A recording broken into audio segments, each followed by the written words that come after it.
প্ৰাকৃতিক নে মানৱসৃষ্ট আছিল উজনিৰ বলিয়াবান। নাগালেণ্ডৰ পাহাৰত চলি থকা অবৈধ কয়লা আৰু শিল খননেই এই ধ্বংসলীলাৰ মূল কাৰণ নেকি?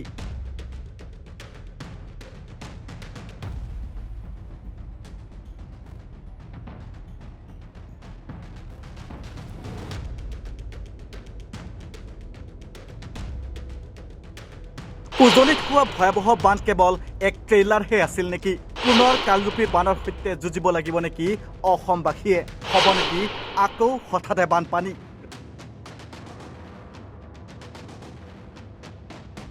উজনিত হোৱা ভয়াৱহ বান প্ৰকৃতিৰ ৰোষ নে একাংশ লুণ্ঠনকাৰীৰ অবাধ দুৰ্নীতিৰ পৰিণাম? যি বলিয়াবানে নিমিষতে ধূলিচ্ছাত কৰি পেলালে উজনিৰ শ শ পৰিয়ালৰ সপোন।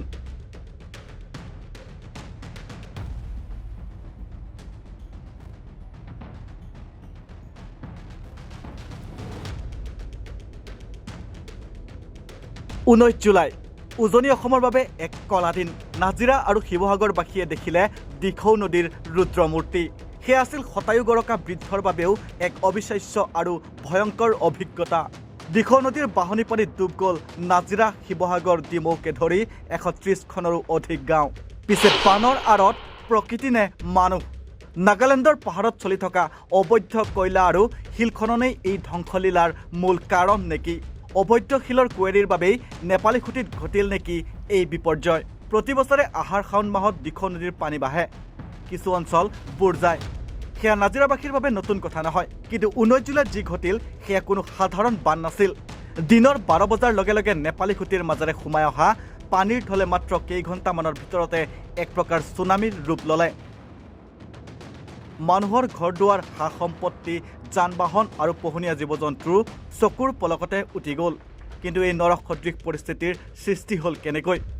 স্থানীয় ৰাইজৰ অভিযোগ অনুসৰি এই বলিয়াবানৰ আঁৰত আছে কেইবাটাও মানৱসৃষ্ট কাৰণ। নাগালেণ্ডৰ মন জিলাৰ নাগিনীমৰা, তুলসীঘাট আদিকে ধৰি বিভিন্ন অঞ্চলত যোৱা 1.5 দশক ধৰি একাংশ পুঁজিপতি আৰু কয়লা মাফিয়াই চলাই আহিছে পাহাৰৰ অবৈধ খনন। অত্যাধিক মেচিনেৰে পাহাৰ খান্দি সৃষ্টি কৰা প্ৰকাণ্ড গাঁতবোৰত বৰষুণৰ পানী জমা হৈ পিছত একেলগে দিখৌ আৰু কাষৰীয়া নদীৰে নামি আহি উজনি অসমত এই কৃত্ৰিম বানৰ সৃষ্টি কৰিছে। লগতে ব্যক্তিগত স্বাৰ্থত সজা অবৈজ্ঞানিক বান্ধসমূহ ভাঙি পৰাটো ইয়াৰ অন্যতম কাৰণ বুলি অভিযোগ উঠিছে।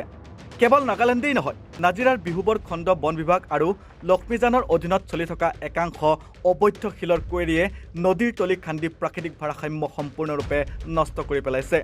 তাৰ প্ৰমাণ হ'ল এইসমূহ উপগ্ৰহীয় চিত্ৰ। বালি, শিল আৰু কয়লা মাফিয়াই কেনেকৈ প্ৰকৃতিক ধ্বংস কৰিলে তাৰেই অন্যতম প্ৰমাণ এইসমূহ ছবি। এই উপগ্ৰহীয় চিত্ৰসমূহলৈ লক্ষ্য কৰক। এইসমূহ হৈছে পূৰ্বৰ সেউজীয়া প্ৰাকৃতিক পৰিৱেশ,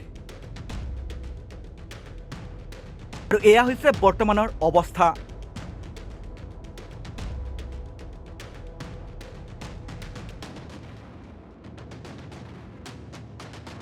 এসময়ৰ সেউজীয়া নদীৰ পাৰ আৰু স্বাভাৱিক জলপথসমূহক আজি শিল, বালি আৰু কয়লা মাফিয়াই কেনেদৰে বৃহৎ গাঁত আৰু ধ্বংসস্তূপলৈ ৰূপান্তৰিত কৰিছে সেয়া এই চিত্ৰসমূহত জল পটকৈ ওলাই পৰিছে।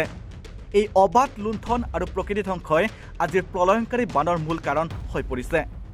আটাইতকৈ ডাঙৰ প্ৰশ্নটো হ'ল, যিসকল কয়লা আৰু শিল মাফিয়াই কোটি কোটি টকাৰ মুনাফা লুটিছে, তেওঁলোকৰ এই লুণ্ঠনৰ মূল্য কিয় সাধাৰণ ৰাইজে নিজৰ জীৱন আৰু সম্পত্তিৰে ভৰিব লগা হৈছে? যদি একাংশ ৰাইজে কৰা এই অভিযোগসমূহ সঁচা হয়, তেন্তে অসম চৰকাৰে নাগালেণ্ড চৰকাৰৰ সৈতে কথা পাতি এই বেআইনী খনন অতি পলমে বন্ধ কৰিবনে? নে অহা বছৰো পুনৰ এনেদৰেই উজনিবাসীয়ে হাহাকাৰ কৰিব লাগিব? প্ৰকৃতিৰ ওপৰত চলা এই ধৰ্ষণ আৰু বন বিভাগৰ আশীৰ্বাদপুষ্ট চিণ্ডিকেট ৰাজ কেতিয়া বন্ধ হ'ব সেয়া সময়হে ক'ব। ৰিপৰ্ট, নৰ্থ ইষ্ট নাও।